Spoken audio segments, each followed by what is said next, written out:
Farm for Profit Podcast. Take a listen, have a blast. Farm for Profit Podcast. Learn about farming while having a laugh. Farm for Profit Podcast. Yeah, listeners, we appreciate you. Thanks for joining us on the Farm for Profit Podcast. This is Tanner. This is Corey. And this is David. In order. In order, if you're watching on YouTube. And we're back. And we're back. We're back. We got to have a lot of fun out here at Farm Progress Show 2025, sitting again here in the Sukup booth. Our last interview of the trade show on this stage. Is this a trade show? What do you call it? A farm show?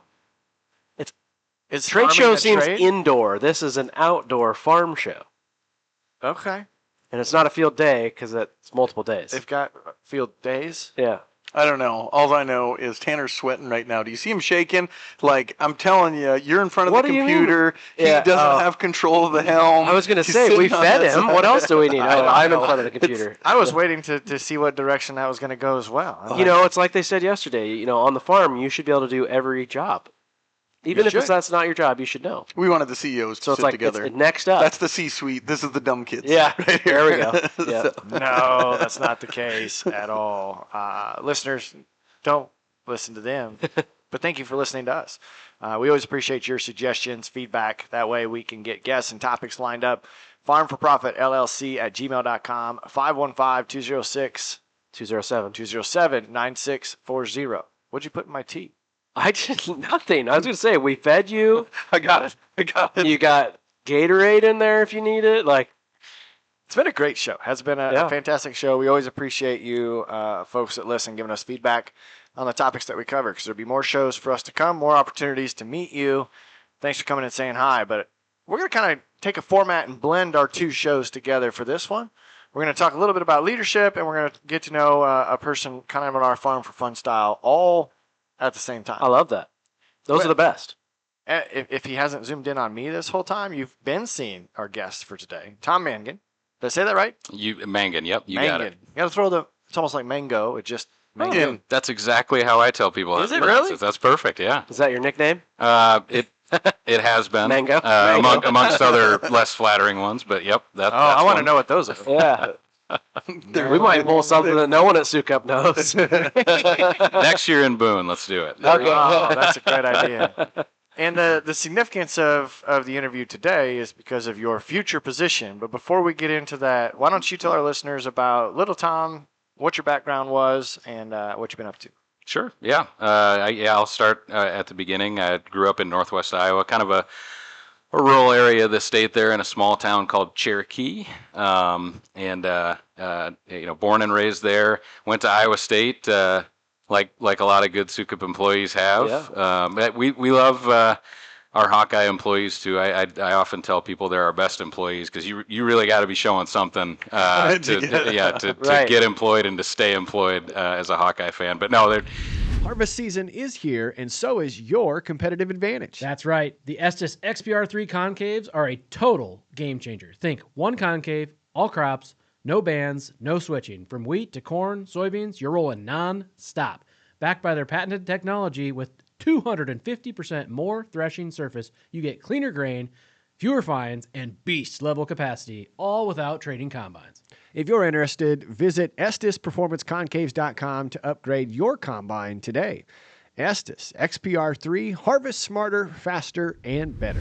most of my finance department. I'm currently the CFO. Most of my finance department is Hawkeye fans, so we have a lot of good fun banter. Hopefully, I'm going to have a lot to talk to them about. 2 weeks from now, right? After that game. But no, went to Iowa State and got my accounting degree there. Was fortunate enough to get a role with a public accounting firm coming out of Iowa State after an internship. Deloitte & Touche. It's one of the big four firms there in Des Moines, and so I was lucky enough to be able to stick around, get my master's in accounting at Iowa State, and then joined Deloitte. I toiled in public accounting probably longer than anyone should have to for about 8.5 years before kind of starting my career. Would you like me to continue? Yeah, through the keep going. process here? You're doing a great job. Yeah. I think I was telling you, I don't love talking about myself much, but So if we've got some Sukup flavor later, that'd be we definitely do. fantastic. But no, went to work for a longtime client of mine in southeast Nebraska, a manufacturer down there, a family-owned business. So that was something we'll get into here in a little bit, I'm sure. But whether it's at public accounting in the Des Moines office, is kind of a middle market office, and so served a number of family-owned businesses as a CPA. Went to work for a good family-owned business down in southeast Nebraska. Was there for about 3 years.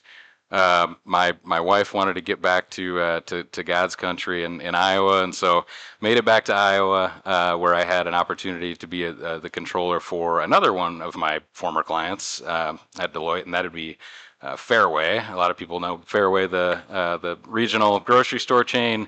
So that was excellent. Another family-owned company, multi-generation family-owned company there in Iowa, and then got this opportunity at Sukup and Fairway. Great business, great people there, but I do prefer kind of the manufacturing setting. It's just it's something that I served a lot in accounting, and obviously that first position I had coming out of there was excited to get back into the manufacturing space. So So a background full of numbers. yeah, yep, mostly finance there, and then having joined Sukup, becoming kind of the first non-family executive there, really got to experience maybe a little bit more of the full operation versus typically more numbers focused up until then. Must be something in the water up there in northwest Iowa. Some people that want to be in Numbers. finance and numbers. Tanner was the same way. Yeah, I grew up in Aurelia. You did? Oh wow! One of my first jobs in high school was working at Fairway in Cherokee. Perfect. Me too. For John. Yep. Can't think of John's last name right now. Were you stocking shelves? Big John. I was. They had a bunch of farm kids come in and do truck unload. Oh, yeah. Got to be there at 4:00 in the morning. Yep. Couldn't get anybody to show up. Farm kids show up. We'd rather do that than chores. Yep. My wife's first job was Fairway in Ankeny. We So, yep. we could drive those pallet jacks like we knew what we were doing, and ride them like we weren't supposed to, and we could stack toilet paper 2 pallets high with only 1 pallet, and it wouldn't fall over because it was tied in like square bills. Oh, very nice. Oh yeah. Yeah.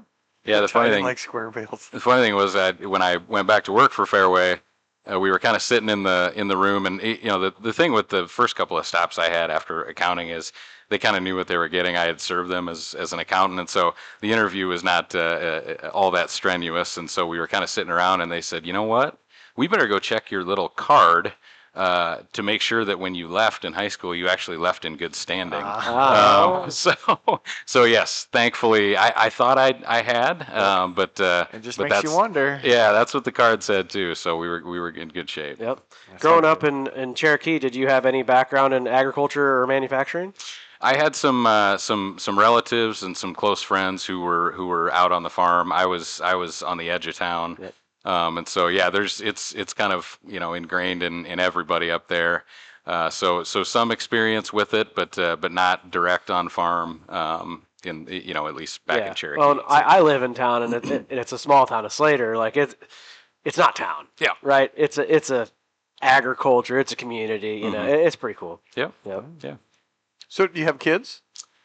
I do, yeah. We live. So we moved up to Mason City when I took the role with Sukup.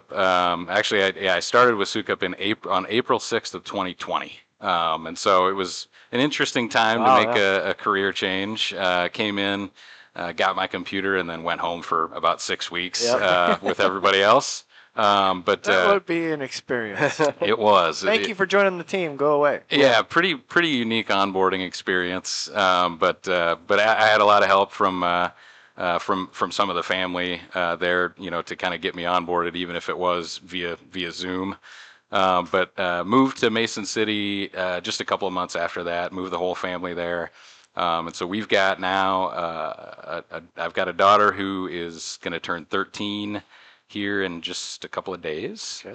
Another daughter who's 11, and then a son who's 5. So Okay. we're having a lot of fun. Yeah. Oh, good. Mhm. Good. Yeah, I got to see them at the racetrack. That was really neat to see them super enthralled with the race Yeah. for like the first 60 laps. Yeah, they get fired up, once a year for that, and they go all in. Yeah. So it was, that day was a lot of fun. And I think she walked away with that hat I wanted. We were spying the hats that were on the counter, and I was like, if that one doesn't leave, Oh, the I'm white one with the I'm gonna grab that Rubber one. Sukup. Yeah, she threw it right on. No, I wouldn't blame her. I probably could have told her, hey, Dad can probably get you No, see, one of those. It's better because if we'd have gotten one, we'd have been fighting over which one of Yep. us got it. So Right. this was a way safer route to go. Mm-hmm. So 2020, you started as the CFO. Yes. So that was your first position. You've been in that position ever since. Yes. Yep. Yep. So how hard is it to challenge the process in that position as the new CFO? You're supposed to be decision maker, but it's all family. It is, yes, and family business is unique. It's not for everybody, but it does happen to be for me. I kind of know what I'm getting into. I prefer it, quite honestly, as opposed to kind of a disinterested group of shareholders who are looking for what's the performance and where's my dividend check kind of a deal. Okay. You got some really good, really talented family members who are in the business. And yeah, I was fortunate enough to, Steve was actually coming into his role from the CFO role into the CEO role just 2 months after I actually joined. And so we were both a little new to our roles. And so I think we kind of found a way to, dance a little bit and kind of listen to one another. And that's, it went really, really well. And then of course, he and I were two of two members of the executive team for, I want to say maybe around a year. Then we added Emily Schmidt, who I think you guys interviewed yesterday. Yep. And then Matt Cook shortly thereafter, who I know you guys know. And so that rounds out our executive team along with Hank Norum in the who will be the new CFO. And so it's kind of built as it's gone along, but I think we found a way to really understand each other and kind of listen to each other's perspectives. So. I bet there's a lot of synergies between a family farming operation as well. Oh yeah, I have no doubt about it. And I think from a lot of work with different family businesses. Actually, I served a number of family farms when I was at Deloitte. Some different livestock operations and some things like that. And yes, I have to imagine it's very, very similar. I think you had shared some stories from your experience, and it sounds very familiar to what I see on a day-to-day basis. Absolutely. Yeah. Whether you are an in-law working as an outlaw in an operation for anybody, or you're an outlaw. He's an outlaw. He think just I likes to am. call himself an outlaw. Makes me feel like a bad boy. Mm-hmm. So me and my super deep voice and real raw complexion is. Before we get into the company of Sukup, we've kind of already started. Tom, let's learn just a couple more things about you. What's the coolest thing in your career so far you've got to do? Oh wow. I like to travel, and so probably two different travel situations that I thought were just the coolest thing so far, and that would be when I was in public accounting with Deloitte. Two different times I spent about 8 weeks in India. Oh, cool. So I was able to get over there. I actually kind of managed our group over there. It was a process, much like a lot of large multinational companies. Not one that Sukup's probably going to undertake anytime soon, but they were sending some work over to be done by a group in India, and I got to have a chance to go over there and manage that group a couple different times. You met the Indian agricultural prime minister. I don't know what his exact role. He was representing the government of India, and he was actually here in the Sukup at the show. and wanting to talk. Yeah. He actually saw these banners. about the sweet bogger. Yep, and he wanted to talk to someone about it, so I took him over to the bin and Nice. got him set up. Okay, we got the best. What's the worst job you've ever had? It's got to be something with the IRS. It's got to be something. Oh, what's I the don't. worst? Like, I hate this. I never want to do it again. Yeah, people would assume it's being a tax accountant for 8 years, but no, that's actually some of the best work I've ever done. I like helping people with work that they don't love doing, Yeah. which taxes is Tom's not right normal. up there, right? But no, gosh, worst job ever. Oh boy. Well, it's pretty good if you got to think about it. Yeah, I mean, it's not a bad job because I know, especially our listeners are appreciative of all this. But just like every young man and woman growing up in Northwest Iowa, 2 different summers I detasseled. So that is a challenge. Getting up those early mornings, walking through that wet corn, getting cut up by the leaves and everything. So that was I wouldn't say the worst job, but probably one that maybe wanna I do wouldn't again. I wouldn't sign I up don't- for it today. I wouldn't sign up. For I don't it. think there's a single person that would put that job on their best job list. Yeah. I think you're safe. Yep. Same What, boat. what about asking the question like this? You're going to be the CEO, which is in charge of pretty much everything. Mhm. Well, the CEO should be really good at a lot of stuff, but where do you need the most help? I think that's step one, of taking on the role is understanding that, having a good understanding of where maybe I'm very comfortable and where, I do need to kind of draw upon the experience of others. And so, for the last 6 months or so, and certainly for the next 2, I'm going to spend time doing things that I didn't naturally get to spend a lot of time doing in my finance role, which is I've been spending a lot of time in our production facility and a lot of time out with our dealers. And so I've had an opportunity to do a little bit of a road trip with a couple of our territory managers, because I get to see, and our dealership network is unlike any other, at least in our opinion. And so very important part of the equation. And so I've been out with two different territory managers because I see these guys as, in my finance role a couple times a year. If we've got an incentive trip or we've got a dealer school or we've got kind of our dealer meetings in November, sometimes we'll go out to the distribution centers.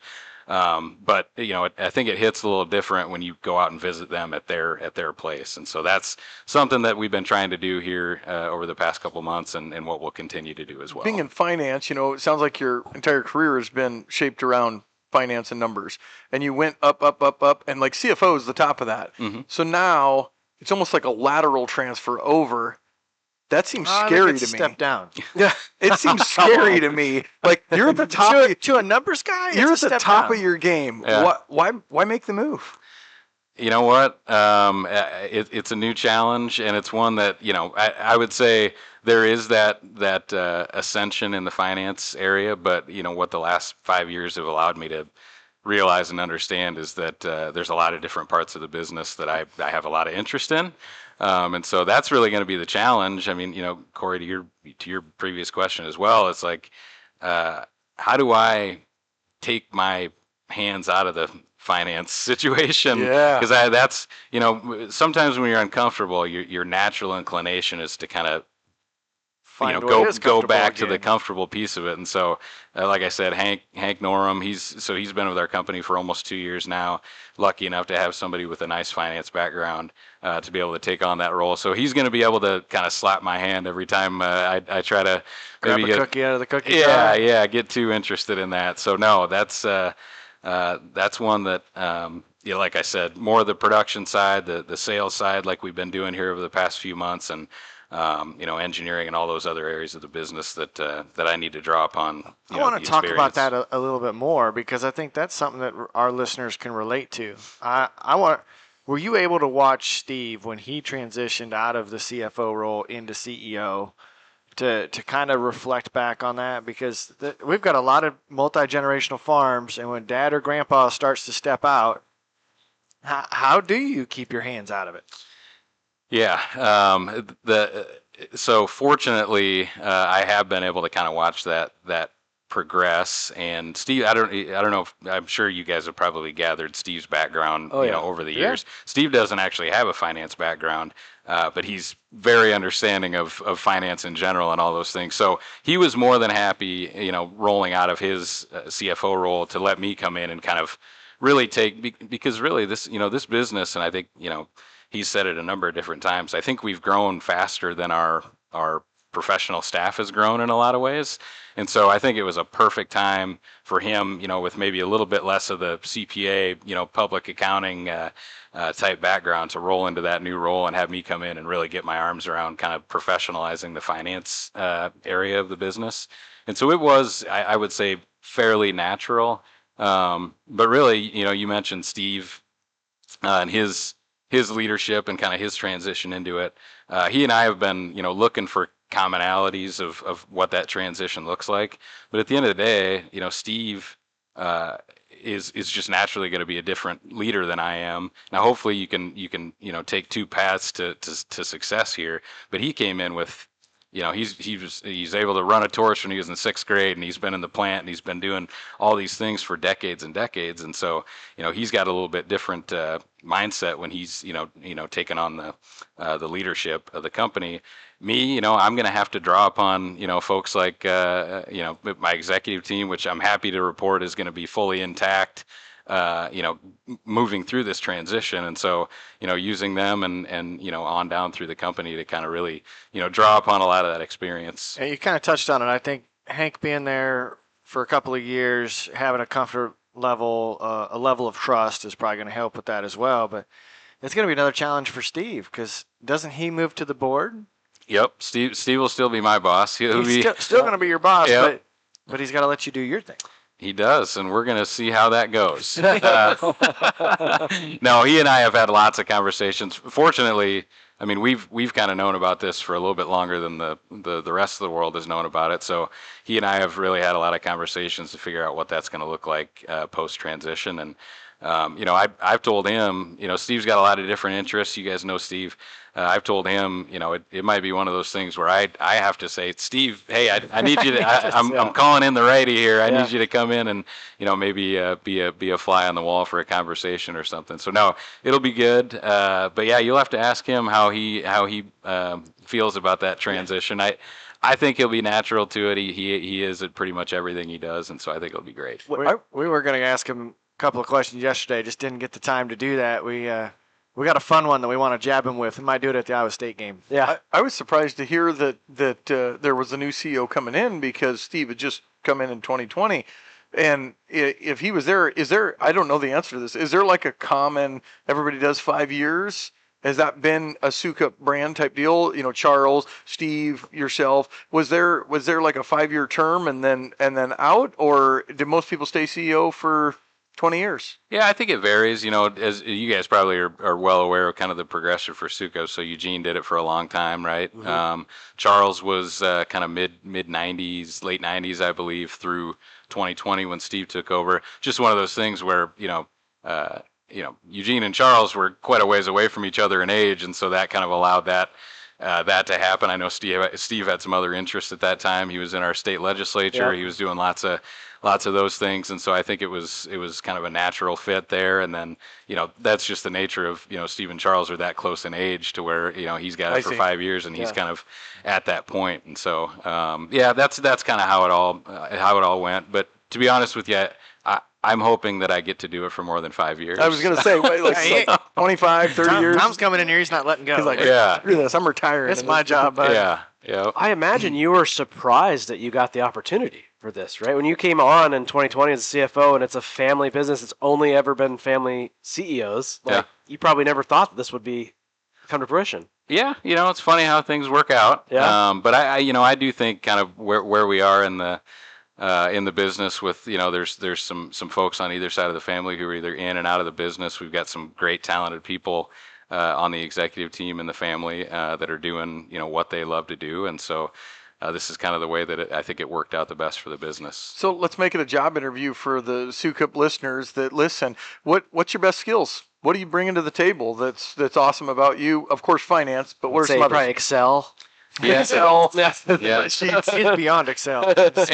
Yeah. This level of numbers is Excel. That level of numbers, beyond Excel. Well, yeah, I could spend a little while talking about the financial side of my skill set, but no, I mean, coming through public accounting, coming through the different positions I have, you do develop other skills from a leadership perspective, and so that's kind of what I'm bringing in as far as overall skill set. The finance piece is going to help, but at the end of the day, I'm going to look to the folks who know the best in all the different areas to be able to kind of round out that skill set. I like that. You're talking about listening, and I know as a farmer I like it when anybody listens to me as the customer. So I think to drive any company forward, if you listen. I think it speaks volumes for how good of a company that Sukup is if the guy that has all the curtains pulled back and knows the business of Sukup, knows the numbers, is willing to step into that role. Because if it wasn't good, he'd probably be looking for something else. I didn't think Right? about that. Yeah. Yeah. Oh, that is a good one. I like that. Can I use that? No, that's a good business. Yep. Yep. I was interested coming into the conversation, and you've kind of already dispelled that people that are good with numbers aren't good communicators. I mean, you are doing a good job so far in this interview. Yeah. He said You don't so far, though. You don't see. Yeah, you've got time. We haven't asked you any hard questions yet. What? Yeah, we typical number folks aren't great communicators, and that CEO role needs to be good at that. You bet it does. Yeah, and that's been one that I know the prevailing understanding out there is that those two things don't typically go well together. But yeah, I've been able to coming up in public accounting. I tell anybody coming out of school with an accounting degree, that's what you should do, because you get a lot of opportunity to work with different clients and different people within the business that allows you to really have those discussions. I mean, the folks that I served, and I was lucky enough to do it in the Des Moines office, where it's, like I said, more of a middle market. I'm working with people from the leaders of the business all the way through the shareholder group, and so I think you develop that ability to really adjust your communication style to your audience. And so that's what I've been able to do. But I guess we'll see. Like you said, we got another 20, 30 minutes here, and we'll see how it goes. But that, I just keep thinking about our listeners and where they sit in their operations, because sometimes the leaders of those farms don't change the way they communicate. Right. Like, has your dad ever changed the way he addresses you? Slightly. Yeah, definitely since I was a younger kid to a young adult to now is definitely different. But I think that's just humans, right? Yeah. I'd do the same thing, because you don't know what you don't know, and then when you look back 10 years at yourself, you're like, boy, I was a kind of a dummy. There's a respect that comes with Yeah. age. Yeah, put it nicely. And and then I guess age too at Sukup. When we got to do the tour of the facility and we got to meet some of the employees, there's a lot of tenure on staff. You bet there is. And not just in the executive team, like across the entire company. There's you're not short experience. Yeah, I think, and that it says a lot about the company. A point you made earlier about me taking on the role. I think that's another thing that it says about the company, that you got that kind of tenure in there. Yeah, I've been there a little over 5 years now. I guess going on 6 here. And I still feel like the newbie sometimes when we're celebrating 2 or 3 retirements in the span of a week for people who have been there for 38 years and 42 years and 46 years, and it's just like, wow, there's a lot of knowledge, a lot of tenure, and that can be sometimes challenging to get people kind of out of the this is the way we've always done it mentality. But at the same time, I think we've got some good leadership there that's able to deliver the why when we're making the changes we do. I think of like a CEO interview. I'd be like, what's your vision, or what, for the future? I would think they'd ask that. Now, they've had a pretty strategic path forward to what they're doing. Do you have intention to your own ideas? And now you're in the seat to shake it up a little bit, or steer the ship a different direction at all, or is it steady as she goes? Yeah, I've been asked that question a lot. I'd say, from an external perspective, I don't know that you're going to see a whole lot of difference. Like I said, Steve and I kind of came into our executive roles at the same time, and so, and then adding Emily and Matt and Hank, we've had a lot to do with the development of some of the strategic direction and the vision and the mission of the company, and so that I think is. We've been kind of on the ground floor of the architecture of that, and so that piece of it I don't think is necessarily going to change a whole lot, at least from an external perspective. But and I'd kind of be crazy to do a whole lot different, just because we're in a pretty good spot right now. We've had 4 or 5 of the best years that we've had in company history. We've got all continuity on the executive team. We've got a great team at Sukup. We've got a fantastic product that's well known in the industry for quality, and we've got the best dealer network in the entire industry. And so, as I'm talking, I'm like, okay, I just don't screw this up. Some great responsibility. Right. But no, I think naturally, you know, like I kind of hit on earlier, Steve and I are probably, you know, from the perspective of some of our the people in the company, we're probably going to be different leaders just because we come from different, you know, experience and different perspectives. Yeah, you're bringing donuts on Friday, and Steve never did that. Well, it used to be cookies, I think, or something to that. But sadly enough, that stopped at COVID, and we never really got it going again. And so we'll see. Steve's more of a candy bar. On a, you know, you hit a. You're not going to start bringing veggie trays in, are you? No, I think that would get me a swift exit. I could do a charcuterie board. Oh, there you go. Yeah. Can you spell that? No. Okay. Shark. Sukup or SH. Definitely qualified as CEO. Yep. SHARK. As I listen to you talk here, it's just like forming in my head. It's kind of like the way NFL coaches and college coaches, like now it's the young gun. Like you're a young guy. You're going to be, for a CEO, I would say a pretty young age. I thought you were going to guess his age. I'm not, but no, it used to be the head coaches were that silver hair kind of at the end of their career, you know, they knew everything. But now, like, you see all these younger coaches, like, they're the guys that are in there getting it done. So, like, you're the new head coach. Yeah. Like I said, there's different ways to get it done, but, you know, hopefully I'm going to bring a lot of energy to the role and kind of that collaborative approach that'll be helpful. But I am getting a little bit of silver here. It's, you know, it hasn't all been sunshine and daisies the last 5 years. So that's happened. But talk to me in a couple of years. If I'm totally white, then, you know, we may have a different conversation. Meet Maya Cornheads, built better for over 40 years to power through down corn, high yields, and tough fields without flinching. These durable, low-maintenance heads mean less downtime, less grain loss, and more profit per acre. They have the option for down corn attachments or direct-driven chopping.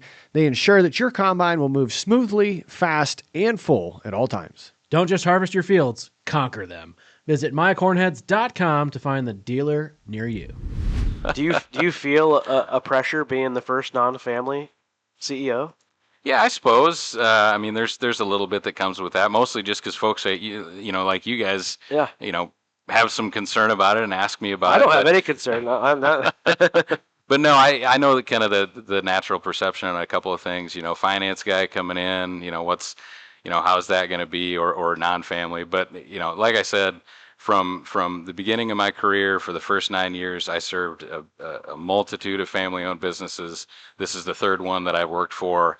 And so, you know, that's something I'm passionate about because, you know, not only do we have a bunch of really talented family members in the business who are coming every day and are passionate about the company, but we've got a group of closely held shareholders who, you know, of course they care about the financial performance of the company and all those things, but they also care about you know, how you're doing, how, you know, they care about the employees, they care about the employees' families, they care about our dealers, they know our dealers' families. And so that's, I think, what makes it special and something that it really is a differentiator for us in our industry, right? I mean, if you look at some of the key competitors we have, I mean, it's very, very different. And I think we'd be crazy not to continue to lean into that. Corey, I think it's like what I've said in the past. If you want to win the Super Bowl, sometimes you're not the quarterback. Yeah. And Sukup knew who the right person was to put in that role. If they didn't have the right quarterback, they just found him. He said a word several times when he references served family businesses. It's not worked for, employed by. There's got to be something in your mentality to choose to use that term of you're all in. Yeah. Yep. And I'm just you know, feel very blessed to get the trust and the you know, from the family, from the board, to be able to be in this role. From your dealers. You were telling me about some of the hardest questions you've gotten is because those dealers care so much about the quality of product that they're selling and representing and putting together, and they don't let you off scot-free. Their questions are harder than ours. Nope. I bet you know, if we had to put an average on it, I bet, you know, spent about I guess it was 7 or 8 dealers up north, and then another 6 or 7 out in Ohio and Michigan. you'd have to ask the TMs that I went out there with. One of them's here, Ray Broski. We probably spent no shorter than an average of 90 minutes to 2 hours with each one of these guys. And I know their time is very precious this time of year. So that probably tells you a little bit about just how much they want to know about, me and kind of how I'm going to continue to hopefully make their lives easy. Mm-hmm. So. Before Tanner goes into his game that he always likes to play, are you going to grow your hair out like Steve? Oh boy, I don't. I guess I kind of want Steve to cut it like mine, Okay. I know that's not going to happen. So I guess Maybe it's a bet. Like if you grow your hair out like his, he has to cut it. You grow the company, you have to grow your hair. yeah. You know what? I don't mind that. If we hit some of the Quarter goals, by quarter revenue. Yeah, quarter by quarter revenue. His Gotta hair get is longer. here, It's gotta get longer. Then all of a sudden it's trimmed up. You're like, oh crap. Oh, the whole company knows. High and tight doesn't work. Yep. We'll see. It's definitely a differentiator for him as well. When the writing was on the wall, did you raise the CEO's salary? It's funny how that works. There's some board oversight on things like that. So even if I were keep the podcast. I just wrote down in my closing, I was going to make sure that line item in there for Farm for Profit stays. Even if I were so inclined, there are a few checks and balances there. Even in a closely held family business like ours, we're a pretty lean operation, but we do have some pretty strict things around that. Yeah. So. I wasn't going to go right into the game because I think I remember when you were doing a little bit of an introduction on your employment past, and you were talking about a manufacturer that had a unique story or a unique type of product that you said we'd talk more about later. Or do you remember what that was? Oh gosh. Was it the clay products? Yeah. So that was a family that I knew well when I went to work there. They basically hired me as a one-man family office, and so I did all the work for finances and taxes from the company all the way down through the individuals, all their estate planning, all their little side businesses that they did and everything like that. And so it was a very unique experience, but it allowed me to kind of make that transition from public accounting into kind of the private company setting. But yeah, they've got a very unique product, and wouldn't we all like to just be able to go down the street and dig up our raw material, right? Wouldn't that be great? I just spent 3 days in Atlanta talking about buying steel. And so, unique challenges to every industry for sure, and that's one of them, obviously, with the volatility that we've seen there. But no, it was a really neat company, a smaller company, one that I could still be working at today if my wife didn't want to, she didn't take to Nebraska as well as some do. I loved it out there, but one that I probably could have seen, spending my whole career at. And so, but yeah, very interesting. It's all architectural brick. It's all, there's a lot of it around in big cities and everything. So yeah. So professionally, you have a great resume, and anyone would love that. Oh, anyone would love that for this role. But did you do anything extra? I'm kind of coming at this from like someone that's aspiring to be a CEO. Mm-hmm. Did you do anything extra in those roles, professional development, like start a slow pitch team, or anything like that helped you with this role? Obviously, you can't beat experience. Yep. Yeah. I mean, throughout kind of those different stops at my career, I did try to take on some different things that maybe weren't, for everyone kind of within the firm. And at Deloitte, I took on that leadership role of our India group, and did some different things within the firm there. Lots of opportunities to volunteer and sit on boards and for not-for-profits and things like that when you're working in that space. And then kind of going through, in the private company setting, really just taking the time to try to work cross-functionally with different groups, so that you kind of step out of your step out from behind the 10 key every now and then, take the green visor off and go out and green visor. We gotta buy Tanner green. I knew it as soon as he said it. I knew it. I mean, that's what and we get great interns in every summer, and we usually have a little bit of a panel where they ask questions similar to that, and I just tell them I'd use no sparingly, especially earlier in your career, and really take those opportunities to work cross-functionally across the company because it's going to pay off. If you back up to when you went to your master's, were you thinking it back then that you wanted to aspire then? And let's not just stop at a bachelor's. Let's continue. Yeah, I think so. I mean, people go about it in a different way. To be a CPA, you need 150 hours, and there'll be people who will get an accounting degree and they'll have a minor in, music or something, whatever you need to do to get to that 150 hours. Got it. Just like when I came, I didn't really know I wanted to be an accountant when I got to school, but I got through about my first year. Usually you start as kind of a general business major, right? Yeah. And then you kind of decide the path you want to take. And I just kind of sat down with my advisor and I said, which one do you think is the hardest one? And she's like, well, I think accounting, there's some tougher classes, and then you kind of got to go through, and if you want to be a CPA, you got to get the 150 hours. And I said, okay, I'll do that one. Yeah. And so same with getting that 150. Had the job, kind of locked in with Deloitte, and so I decided, hey, why don't I get an advanced degree instead of maybe just getting a second or a minor or something like that. What about non-conventional ways? Did you take? We all know business is done on the golf course. Did you take any golf lessons? We know Matt didn't. We know Matt didn't. Matt's self-taught. Matt's a very good. He is. I know. He's always better on the second ball. Yes, yes, he is. Yeah, you can tell if Matt's been playing a lot of golf because his drive starts to get straighter the more he plays. Yeah. But yeah, you guys probably saw Matt hasn't played much this summer off the tee. But no, I've actually never taken a lesson, but I do play a fair amount of golf. And I'm kind of one that just kind of naturally figures out how to get it done. He's naturally good at everything. Tanner's got a man crush. Tanner's got a man crush. Maybe a little intimidation. Like we need a meme right here. I would Taylor Swift. Would you? I would put my 10-key skills against a lot of people, but I don't know if I would want to challenge him to a duel. It's a lost art It now. There's not a lot of people who you got the smaller computers and now you got Excel and all these different things. But I've always opted for the larger laptop that's got the built-in 10-key because I still like to you got to be see right there. It's intentional. Yeah, I don't need it a lot anymore, but I wanted it. But no, my golf game anymore is I might play 15 times a year, but 13 of them are scrambles like the ones we played in with you guys. Those are the best. You kind of get capped out on your abilities when you're only playing that much. I played a lot when I was in public accounting before I had kids and everything. I mean, we were out all the time, but I'm enjoying this stage of my life as well. So some kids grow up playing horse or some type of basketball game in the driveway with their dad, and there's always that one.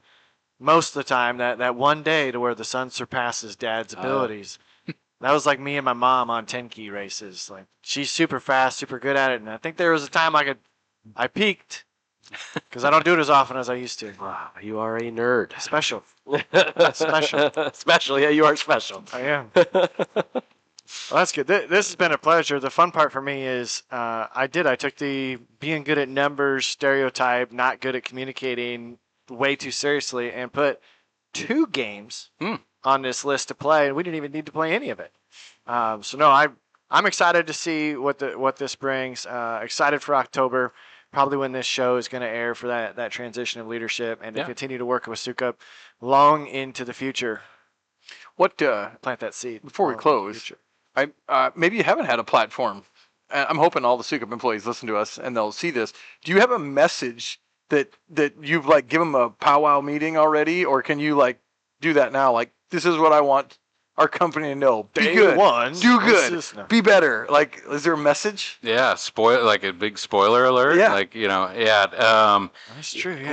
Yeah. We haven't. I mean, we had a little bit of that in April, so it was kind of this natural time where we basically have a touch point with every single one of our employees because we have our annual safety meetings in April, and so it was very intentionally planned with Steve and I and the rest of the executive team and the board that we'd kind of release that to the public, and then we've got over 3 days we basically got to crack at everybody in the company, even the folks out remotely in the distribution centers as well. And so we did a little bit of that then, but not necessarily the vision discussion that I think will be had here in the coming months. But while I think most of our employees are dialed into you guys, every day, we probably should save that message for the large group, and it'll be a good one because we'll announce typically our profit sharing on October 29th, which is the day that the transition actually officially occurs. And so there'll be a little bit happening on that day. We like to tie things to Grandma Mary's birthday. And so whether it's profit sharing or leadership transitions or, what have you, there'll be something that happens Inauguration that day. speech. Yeah. Only you can prevent I was forest just fires. getting ready to say, I think Tori and the social media team needs to do like a new Pope spoof. We have The white smoke. Oh no, there she is. She actually heard my idea. I thought I was safe. She wasn't around. Shoot. But yes, thanks for the willingness to do the interview. Right, you I know bet. we're really scary folks, and we put you in a hot seat. But we do appreciate the Sukup partnership. We appreciate how you value your customers, your dealers, and putting everything in their spot. It's probably just as much as we appreciate our own audience. So thanks a lot for doing this. Yeah, thanks for having me. This has been great. I like this kind of conversational style. Kind of suits me a little bit more than standing up in front of a crowd and doing that. I'm sure I'll get used to that too. But no, this has been great. Thanks, guys. Yeah, I will just say, you said I don't like talking about myself, but you do need to get good at that because we work with a lot of different companies, and what we find is the companies are great, but it's the people, right? So you're one of the people. Yeah, and that's who we like to work with. And So, we've got a whole lot of great ones in Yep. Sheffield and beyond, and yeah, I'm looking forward to the Yep. role. And like I said, it's it couldn't be coming in at a better time. I think I might be biased, but I think this is the best group we've had at Sukup, and I think a lot of special things can happen. So I think one of our next T-shirt design needs some mangoes on it. mangoes and grain bins. Mangoes Dryers. and grain bins. perfect. Yeah, can I get one of those? What is your Yeah, favorite absolutely. Sukup product? My favorite Sukup product. Wow, it's like asking Well, me coming which from one a of my finance background, Those are my okay, which kids one I has like the the best best. margin? yeah, which The middle one. I always like the middle one. Those old double runs. They got that Yeah. margin. It's a good. I actually had one of our dealers. This was one of the questions that he asked me. He said, "Hey, what would you say your favorite products are, or where you guys are focused the most?" And I think I told him, mixed flow dryers. We got our full heat mixed flow here. We're tying elevators to mixed flow dryers now, as I'm sure Randy probably told you. So a lot of good things happening there. I did talk about our paddle sweeps, and then I think I mentioned, commercial bins. Obviously, bins are getting bigger, and that's become a big part of our business. And so hopefully you won't do what he did, which is he said, "Oh, okay, so those are the only 3 product categories that are really going to get any attention from you in the engineering group." And I said, "Well, that was a trap." Message sent, message received. Message sent. I feel like that was a trap, and I thought he was going to be a suck up, and he would just start ordering those. So Yeah. I'll go. I'm gonna place an order for 10 of these. But I'm one that I'm obviously really excited about. You guys are probably getting inundated with on social media and things like that with Sync as well. That's one that I know we're really excited about. We've got that limited release this fall. Full release here this next year, and that's one that we're really excited about it because quite honestly, that's in a lot of industries that's kind of the next step is beyond just kind of making your bread and butter type products better each and every day, which we do, still have a dedication to doing that. It's what's the next step, and that's, making people's lives easier, making people safer on the farm, all those things that I think we're trying to accomplish with Sync. Yeah. Cool. So, Great. Well, since 1963, we wish you the best in the future. yes, well, thank you. Yeah. Yeah. Listeners, until next time, have a good one. Farm for Profit Podcast.